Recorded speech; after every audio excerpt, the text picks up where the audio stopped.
Hi there, welcome to QA Box Let's Test. If you have not already subscribed to this channel, kindly do so, and if you like the video, give them the thumbs up. In this video, we are going to talk about getters and setters in JavaScript. So these are special methods used to define or return values.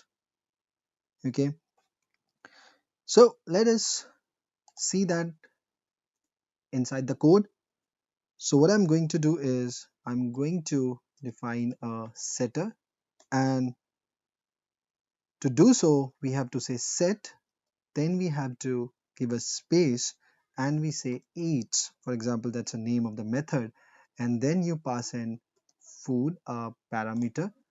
And all you have to do is this dot food is equal to, and to differentiate it from this, we can say underscore food. And that's it. That's how you define your set. This will set the value of the property food once an object is created and this property is invoked. Okay, what about getter? So same way, all we have to say is we say get a space and then we say dinner, and no parameters for getters, and all we do is return, and we use um, let's say not return this time, let us simply use console.log, and herein we say uh,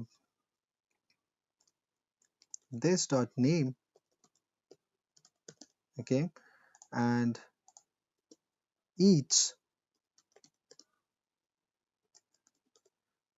this dot food. Simple, right? So we have created getters and setters in the class, and now how can we use these? So we say per1 dot, okay, and we say eats, right? So now you could see that though it looks like a method, but when you hover over that, it's a property. So when you use get and set, you are actually working on the property. Here also you could see that. Okay, so these are not the methods. So the way you are going to use them is proper per1.eats, and you are going to say here pizza. Okay, and then when you invoke this property, how can you invoke this, or sorry, not invoke, how can you access that, since this is a property? So all you are going to say dinner, see it's a property, and you hit enter, and you could see we eat pizza. Okay, so these are your getters and setters in JavaScript. Thank you so much.